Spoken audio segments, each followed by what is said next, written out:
ele não teve uma chance clara de gol durante o Mundial inteiro. Aí eu acho que tem alguns pontos. Eu acho que, assim, as torcidas que não são do Palmeiras estão enfatizando muito mais o fato de como o Vitor Roque tá jogando ou de não fazer gol do que o torcedor palmeirense.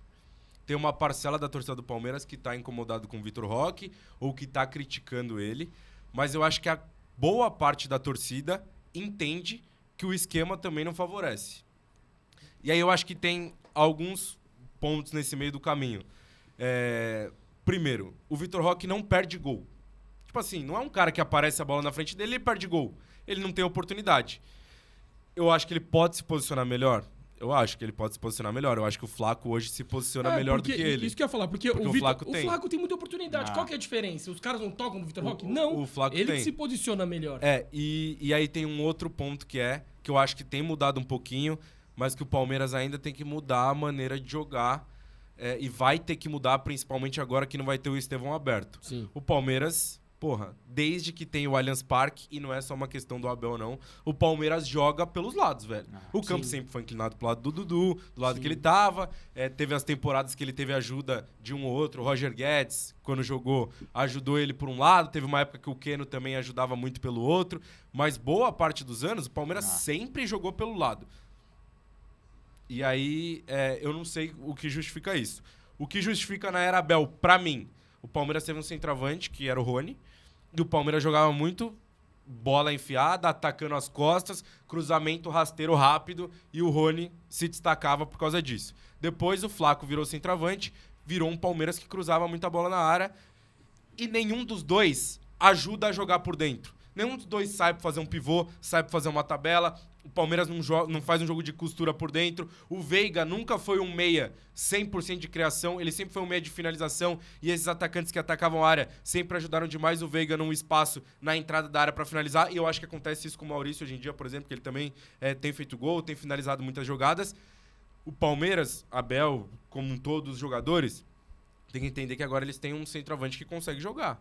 Que sabe jogar, que vai fazer um pivô pros caras, que vai girar em cima do zagueiro, seja pra direita ou pra esquerda, que vai finalizar e que vai conseguir ajeitar a jogada pros caras. Então, joga um pouquinho mais por dentro. Virou um vício muito do time do Palmeiras, de Rios, de Maurício, de Veiga, de dominar a bola no meio campo e, abrir.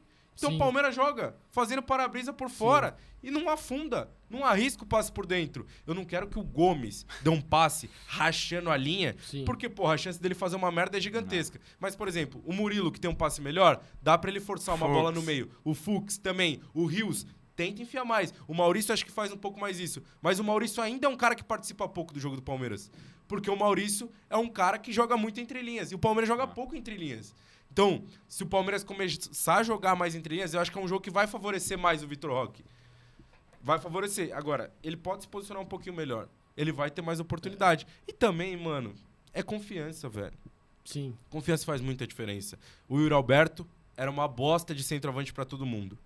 O Yuri Alberto, a partir do momento que ele teve uma dupla de ataque que favoreceu ele, e sempre foi assim, quando ele teve o Roger Guedes, depois quando ele teve o Memphis, ele começou a fazer gol pra ajudar. Então pode ser uma mínima mudança. Talvez um jogo menos centralizado que o Estevão saiu agora, mais coletivo, com o Maurício participando mais por dentro, sei lá, com o Facundo ajudando ele por um lado ou o Sousa que seja por lá, ele passa a fazer mais gol. Eu acho que o Vitor Roque é uma questão de tempo pra ele começar a fazer gol. Ele ainda tá se adaptando. Ele acumulou muitos jogos sem fazer gol. Muitos jogos que o Palmeiras não fez gol. Sim. Que a gente passou em branco e que eram jogos muito tensos, muito decisivos. Mas eu acho que quem assiste o jogo do Palmeiras, óbvio, tem uns lances que você fala, caralho, que engrossado do Vitor Roque. Tem muita coisa de confiança. Mas eu acho que ele é um cara que ainda assim contribui. E faz muito trabalho sujo pro resto do time jogar. Ele briga muita bola lá na frente e tal. No Paulista mesmo, ele sofre 2 pênaltis importantíssimos. Então, exatamente. Mas eu acho que, assim, só pra terminar, né? Eu já falei demais, mas assim, com sequência, eu acho que é uma questão de tempo agora pro Vitor Roque começar a fazer gol. Eu também acho. Acho que ele tem muito potencial. Pô, não é à toa que o Barcelona contratou ele, tá? Não vingou. Talvez ele não seja um jogador do tamanho do Endrick, que nem ele despontou no começo da carreira. Mas é um cara que no futebol brasileiro sobra e muito, na minha opinião.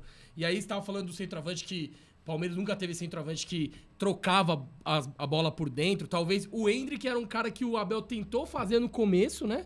No começo do Paulista, ele tentou botar ele lá, só que não rolou. Ele também passou muitos jogos sem fazer, Muitos jogos sem fazer, e aí ele jogou mais aberto, e depois ele funciona mais com 3 zagueiros, junto com o Breno Lopes e tal. Breno, depois o Flaco joga alguns jogos com ele, segundo atacante, funciona um pouquinho mais. Mas dessa característica mesmo, eu concordo com você. Tipo assim, acho que era a época do Luiz Adriano, né? O Luiz Adriano era um cara que tinha mais o refino. E o Luiz Adriano é um centroavante que, na média dos centroavantes, é um cara que muito mais técnico do que...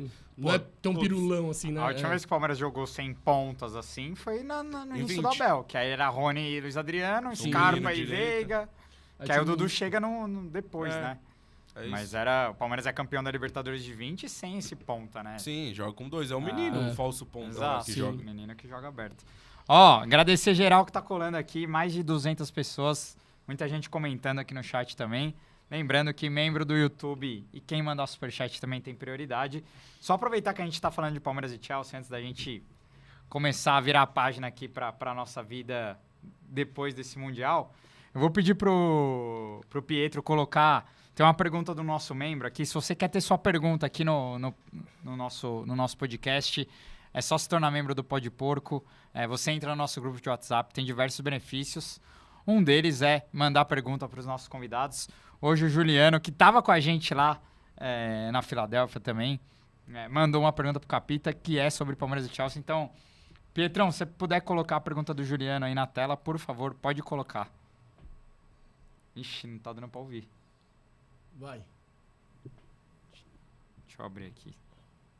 Acho que é melhor talvez eu abrir aqui. Salve, salve. Tamo junto, amigos do Pode Porco. Ó, agora a gente tem que achar aqui em São Paulo uma resenha do mesmo nível daquele golfe lá da Filadélfia, que aquele lá foi bem resenha. Tamo junto. Minha pergunta pro Capita é a seguinte. Considerando o contexto da nossa eliminação pro Chelsea, que muitos torcedores ali chamaram até de vergonha, se criou por alguns um clima de terra arrasada, como vocês acham que a vitória do Chelsea contra o PSG ontem, da maneira que foi, pode repercutir para o restante da nossa temporada? De um ponto de vista ou positivo, dado que a gente perdeu para o campeão e mostra que a gente perdeu para um time que foi forte, ou negativo, no viés de que a gente de fato poderia ter feito um esforço maior para ganhar e quem sabe ter chances aí numa possível semifinal contra o Fluminense e até uma final contra o PSG. Como vocês acham que isso pode impactar o restante da nossa temporada? Queria que você repercutisse isso aí, Capita, junto com os amigos do Pode Porco também. Tamo junto. Valeu, Gil. Obrigado aí pela pergunta. Tamo junto. Valeu pela parceria durante toda a trip lá.